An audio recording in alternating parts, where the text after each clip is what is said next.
Beneath the scorching sun of Egypt, where golden dunes shift like ancient dreams, lies a hidden world older than memory itself. The sands of time have buried more than ruins, they've sealed away the final resting places of gods in human form, the pharaohs who once ruled the Nile with divine authority. These tombs, carved deep into limestone cliffs and hidden beneath layers of sand, are not merely graves. They are gateways to eternity, silent chambers echoing with prayers, curses, and secrets that have waited millennia to be heard. For over 3,000 years, the ancient Egyptians believed that death was not an end, but a passage, a journey across the Duat, the perilous underworld, toward everlasting life. To ensure safe passage, the dead were buried with everything they might need: food, clothing, weapons, jewelry, and sacred texts like the Book of the Dead. But most importantly, they were entombed in places so secret, so well protected, that even the greediest thief or most curious explorer would never find them. This was the sacred mission behind the construction of the great tombs, especially in the Valley of the Kings, a desolate stretch of desert west of Luxor, where the cliffs hide a labyrinth of burial chambers. Here, beneath the blistering heat, the New Kingdom pharaohs were laid to rest in elaborate tombs designed to outwit time itself. Each tomb was a masterpiece of engineering and artistry, filled with vibrant murals depicting gods, demons, and the soul's journey through the afterlife. Yet behind the beauty lay danger: false doors, booby traps, and cryptic warnings meant to deter intruders. One of the most famous of these tombs belonged to Tutankhamun, a young king who ruled briefly and died mysteriously around 1324 BCE. For over 3,000 years, his tomb remained untouched, hidden beneath debris from later construction projects. It wasn't until 1922 that British archaeologist Howard Carter, funded by Lord Carnarvon, discovered the step leading down to the sealed entrance. When Carter peered inside with a candle, he saw wonders beyond imagination: golden shrines, jeweled thrones, statues of gods, and the legendary golden death mask that would become a global icon. But along with the treasure came whispers of a curse. Almost immediately after the tomb was opened, strange events unfolded. Lord Carnarvon, Carter's patron, died just months later from an infected mosquito bite. Newspapers sensationalized the event, claiming it was the curse of the pharaoh. Rumors spread that anyone who disturbed the tomb would meet a tragic fate. Several members of the excavation team later died under mysterious circumstances. Was it coincidence? Or had the ancient Egyptians truly woven magic into their warnings? Hieroglyphs on tomb walls often carried chilling inscriptions: "Death shall come on swift wings to him who disturbs the rest of the king." To the Egyptians, words had power. Spells, curses, and blessings were not superstition, they were tools of divine protection. Modern science offers alternative explanations: bacteria trapped in sealed tombs, toxic mold, or even psychological fear. Yet, even today, some archaeologists admit to feeling an eerie presence when entering these silent chambers, as if unseen eyes are watching from the shadows. But Tutankhamun's tomb is just one chapter in a much larger story. Across Egypt, thousands of tombs remain undiscovered, buried beneath shifting sands or hidden within unexplored cliffs. The Valley of the Kings alone may still hold secrets. In recent years, radar scans have detected hidden chambers behind Tutankhamun's burial room, spaces that could belong to another royal figure, perhaps even Queen Nefertiti, the legendary beauty and powerful queen who may have ruled as a pharaoh herself. Could her lost tomb lie just meters away, sealed for over 3,000 years? Other sites, like the Valley of the Queens and the tombs of nobles at Saqqara, also hold mysteries. Some tombs are small and simple, belonging to officials and priests. Others are vast, with multiple corridors, antechambers, and intricate ceiling paintings of the night sky. Each one tells a story not just of the dead, but of the living civilization that built them. To understand the tombs, we must understand the people who created them.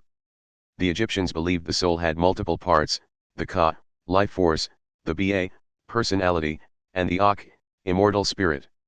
For the soul to survive, the body had to be preserved through mummification, and the tomb had to be filled with offerings and spells. This belief drove the entire funerary industry, from embalmers and artisans to scribes and tomb builders. And those builders?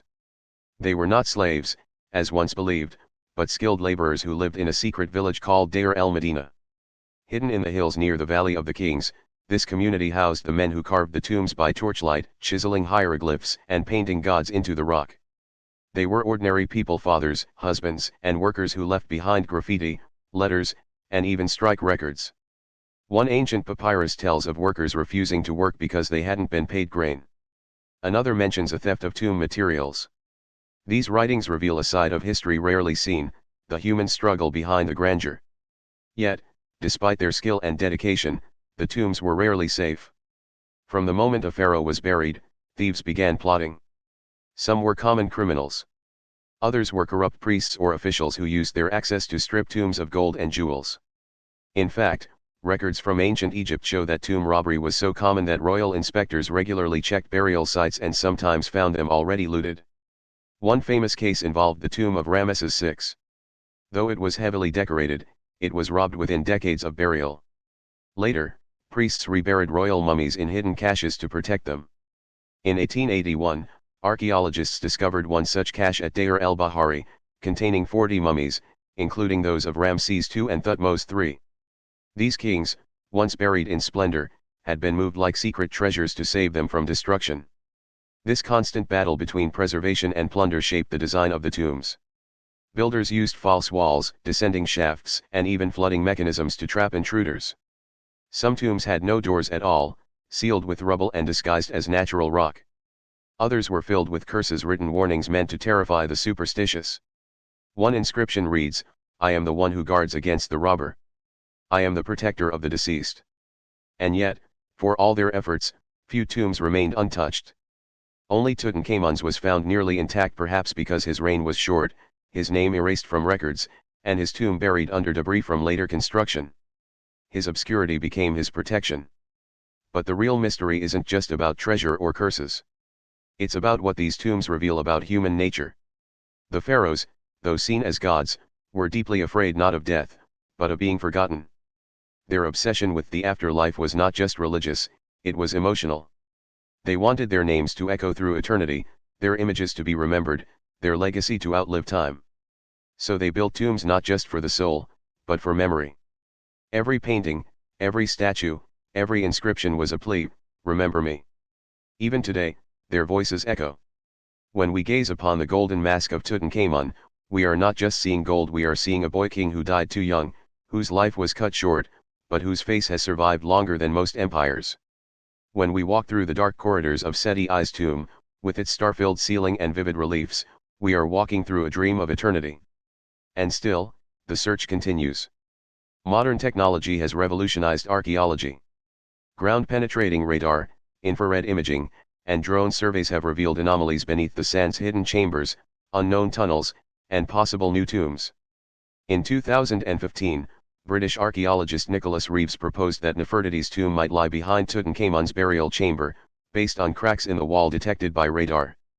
Though further scans have yielded mixed results, the idea remains alive, that one of Egypt's greatest queens may still rest in secret. Other theories suggest entire dynasties were buried in unknown locations. The Amarna period, when Pharaoh Akhenaten tried to replace traditional gods with the worship of the sun disk Aten, ended in chaos. His successors, including Tutankhamun, tried to erase this era from history. Were some of its figures buried in unmarked tombs, their names lost to time? Could there be a tomb more magnificent than any we've found? One that holds not just gold, but scrolls of lost knowledge, maps of forgotten lands, or even the final resting place of Cleopatra, the last pharaoh of Egypt, whose tomb has never been found. The sands keep their secrets well. But it's not just about discovery, it's about respect.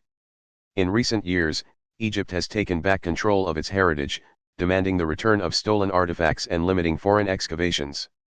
Museums around the world now face pressure to repatriate mummies and treasures taken during the colonial era. The tombs are not just archaeological sites, they are sacred spaces, the final homes of ancestors. Some archaeologists now refuse to enter unopened tombs out of reverence, believing that disturbing the dead even for knowledge is wrong. Others argue that exploration is necessary to preserve history before it's lost to time or looters. This tension reflects a deeper truth: the tombs are not just about the past. They are mirrors of our own fears and hopes. We, too, fear death. We, too, want to be remembered. The ancient Egyptians simply built their hopes in stone and gold. And in a way, they succeeded. Though their empire fell, their gods forgotten, their language lost for centuries, their tombs have ensured their immortality. The pyramids rise like fingers pointing to the sky. The Sphinx watches with silent eyes. And deep beneath the earth, the painted walls still glow with color, as if waiting for someone to listen. So what do the tombs truly teach us? They teach us that power is temporary, but legacy can be eternal. That gold fades, but stories endure. That every person, from the mightiest pharaoh to the humblest worker, wants to leave a mark on the world. They teach us that mystery is not something to be solved, but something to be honored. That some doors should remain closed, not because of curses, but because of respect. And they teach us that the greatest treasure was never gold, it was the belief that life continues beyond death, that love outlives the body, and that memory can defeat time. As long as the wind blows across the desert, and the Nile flows toward the sea, the tombs will remain. Silent. Watchful. Waiting. Perhaps one day, a new explorer will find a hidden step beneath the sand. Perhaps they will break a seal, light a torch, and step into darkness. And when they do, they may hear something, a whisper on the air, a voice from the past. It might say, "You have found me. Now remember my name." Because in the end, that was the purpose of it all. Not to hide from death, but to be remembered after it. And in that, the pharaohs have already won.